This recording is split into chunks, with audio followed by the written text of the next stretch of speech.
um pouco mais do Monjaro, que eu acho que é um assunto que todo mundo quer ouvir. Também dá um pouco mais de detalhes sobre o medicamento, da onde que ele veio, se a gente vai ter alguma coisa mais nova, os malefícios, benefícios, uma coisa bem leiga, assim, bem para explicar para as pessoas que às vezes só ouviram falar. O que que você poderia falar? E também dos benefícios, né, e dos riscos do tratamento. Bom, vamos lá. Falando do Monjaro, então, que acho que é um assunto até mesmo que muitas pessoas que estão em casa, querendo, nos ouvindo aí, querem ouvir falar sobre isso, né? O Monjaro, ele é uma linha de tratamento das canetas emagrecedoras que surgiu pós Ozempic aí, inclusive nessa década que nós estamos. É um medicamento extremamente seguro quando bem indicado, tá? Para que as pessoas façam uso e então possam emagrecer. Ele o que que ele é basicamente? Ele vai atuar em dois receptores, né? Vamos dizer assim, ele é um peptídeo que vai atuar no GLP-1 e no GIP. Basicamente, esses receptores, né? Essas substâncias, nós já produzimos ela e fazem com que o quê? Basicamente, reduz a fome, aumenta a saciedade, melhora a resistência da insulina, mexe em alguns receptores ali envolvendo sistemas dopaminérgicos, então melhora a compulsão do paciente. O paciente que às vezes ele olha para aquela picanha e fala, nossa, que picanha saborosa, quero comer isso. Quando ele está fazendo uso da caneta emagrecedora, ele vê aquilo de forma mais racional, então ele fica ali, para mim isso não faz mais sentido. Consequentemente, ele vai fazendo o quê? Né? Uma hipocaloria, vai diminuindo a sua quantidade de ingesta de alimento, Sim, o qual ele fazia antes. Quais que são as indicações, basicamente? O Monjaro, Mário, ele surgiu para pacientes diabéticos. sim. Consequentemente, até porque, né, ele melhora a resistência à insulina do paciente. Quando você fala em resistência à insulina, às vezes as pessoas não entendem, né? Explica um pouquinho melhor esse conceito. Que acontece? O nosso corpo, ele tem a insulina, ele produz a insulina, e a insulina basicamente ela serve para fazer o quê? Pega a glicose, né, e tira Que vem do alimento, que né? vem do alimento e tira, tenta tirar ali basicamente do nosso sangue, né? Quando a gente faz Joga para dentro das células, né? E não fica a glicose que fica no sangue pode prejudicar o organismo. justamente. Então, vamos supor que você comeu um alimento, né? Tomou ali um refrigerante, comeu um carboidrato, automaticamente nosso índice glicêmico vai lá em cima. A glicose, o açúcar, vai no nosso sangue, tá lá em cima. O destro, né, que é a glicemia, tá lá em cima, açúcar. Consequentemente, nós liberamos a insulina para fazer o quê? Tirar um pouco desse açúcar que está lá no sangue e jogar para as outras áreas do nosso corpo, colocar em outras células, até mesmo ser excretados.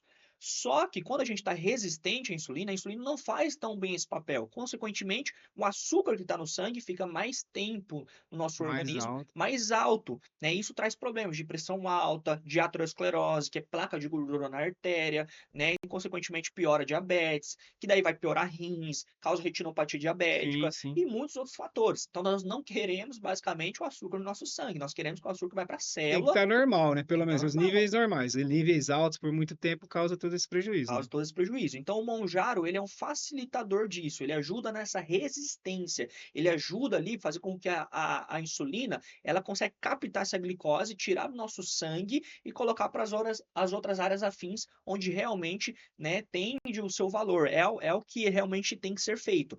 Qual que é o problema, às vezes, né? A pessoa e aí, já tomando o gancho em relação às indicações, então ele foi criado para quê? Para tratar diabetes. Consequentemente, ele faz o quê? Ele reduz a fome. Se reduz a fome, o paciente entra em uma baixa ingesta calórica, consequentemente, perde peso. Porque gasta mais do que consome, então vai consumindo as reservas e a pessoa vai emagrecendo. Basicamente é isso. Então, o Monjaro, ele serviu, né, durante quando foi criado, e as indicações necessárias foram para a diabetes, questão do paciente diabético. Porém, hoje a gente já tem o uso, inclusive, discriminado do medicamento, né, onde as pessoas tomam e fazem o seu uso, até mesmo sem acompanhamento médico, para emagrecer. Ajuda, vai ajudar e vai ser eficaz, só que a princípio foi criado para resistência diabética, resistência à insulina. Consequentemente, Mara, existe também outros benefícios, né? Que além de, então, melhorar a resistência à insulina, melhorar essas questões dopaminérgicas que eu te expliquei em relação da compulsão, né? Diminui ali a sua fome, né? Aumenta a saciedade, o esvaziamento gástrico, ele fica ali um pouco mais retardado. Então, querendo ou não, o paciente ele vai fazer o quê? Perder peso.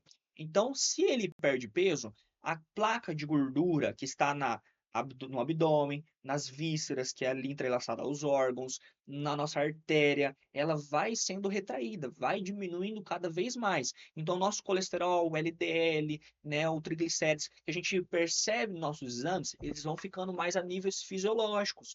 Consequentemente, a gordura, principalmente arterial, né, venosa, ela vai sendo tirada. E esse é um dos principais benefícios, ao meu ver, tá bom? Por quê? A gente tem a questão estética, tem as outras questões de resistência à insulina, mas imagina só, você tem uma gordura que está na sua artéria, causa um potencial risco de infarto, de um AVC. Nós não queremos isso. Nós queremos que aquilo ali seja tirado. Consequentemente, se o paciente perde peso, ele tira gordura. Consequentemente, também vai ter o seu risco cardiovascular diminuído dia após dia. Então, é Esse é uma um dos medicação benefícios. que, ela traz saúde e diminui o risco de morte. Então, ela, além de trazer a saúde, ela aumenta a expectativa de vida da pessoa. Com certeza, Muito, aumenta a expectativa de vida da pessoa, a pessoa vive bem, tende a ter baixos efeitos colaterais, mas eu vou te falar que eu tenho visto, inclusive, na minha prática, pacientes que mais precisam do Monjaro são os que mais dão efeito colateral. ah, é. Pacientes que não precisam tanto, assim, que querem fazer apenas de uso, eu quero perder um quilinho ou outro, acaba tomando de forma, inclusive, sem acompanhamento, eles tendem a ter menos efeitos colaterais. Pacientes que são obesos, que já têm um sistema, seja ele aí diabético, assim, extremamente avançado, já toma ali sua metformina, sua insulina, já tem uma questão psicológica envolvida, já tem uma pressão alta, né? Pacientes que estão com uma obesidade aí, grau 3, vamos dizer assim, esses pacientes eles tendem a ter um pouco mais de efeito colateral.